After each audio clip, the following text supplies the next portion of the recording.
I want to bring in Jai Chabria, former Kasich senior advisor and a Republican strategist. Jay, thanks so much for weighing in.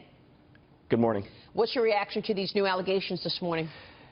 You know, it's pretty amazing. The American public is like watching a real-life reality show, and every night a new tape drops, a new WikiLeaks email comes out. And we're conditioned to say, that's a great cliffhanger. What's going to happen next? That's not a great place for our democracy, and it's not a great place for our nominees. It's almost a sad state of affairs. It's a sad state of affairs, but it's also quite specific timing, isn't it? I mean, when you look at these big stories that have come out, they coincide exactly to the WikiLeaks dump. So is this all about, let's start a fire over here so we forget what's going on over here? Yeah, but that's a distraction. That's politics. That's the way it works. I mean, look, it's important to remember that the election's already begun.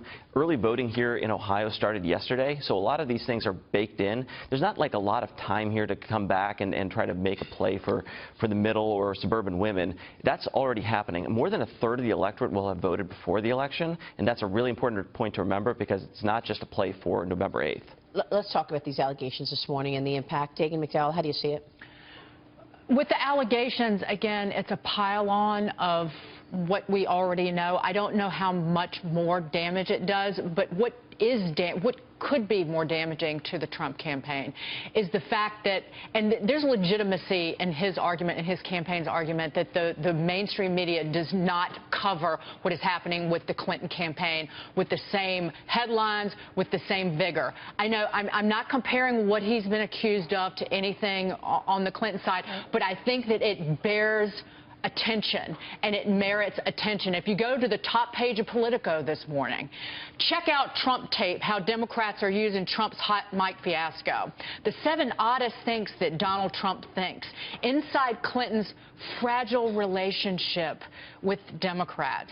And then RNC TV ad spending for Trump is $0. So it's not a word about what she said about the religious comments. Let's talk about that. Okay. Because in these Christians and Catholics are outraged this morning. In these emails that were leaked, which, by the way, the Clinton campaign, they won't confirm or deny their authenticity, there are blatant anti-Catholic emails, repugnant comments about Catholicism and religion, and it was in relation to the man who founded News Corp and 21st Century Fox, Rupert Murdoch, in addition to Robert Thompson. But it was Jim Palmieri and also one of the guys from Center for American Progress. But the things that they say in these emails are repugnant, and in the words of the Wall Street Journal editorial page, this is a window into the intolerant secular soul of the Democratic establishment, and perhaps explains why it has done so little to accommodate requests for religious liberty. And not a word about that on that Politico headline, correct?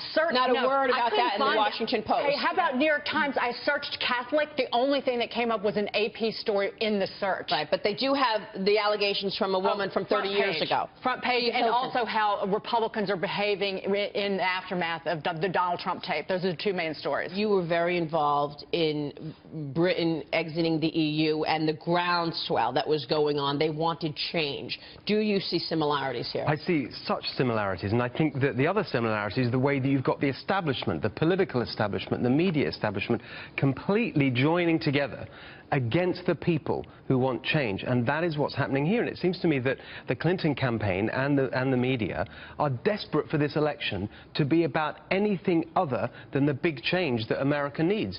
Anything other than that, because they know that they've lost that argument. So the only way they're going to win the election is by making it about these personal stories. Oh, wait, let me just add the John Podesta telling Hillary Clinton in an email to call some needy Latinos. The judgment. Where's the headline on the front page of the New York Times? That's not on Politico either? No, I couldn't find it because there are all these. That's not there either. Not in the top. Not in the top stories.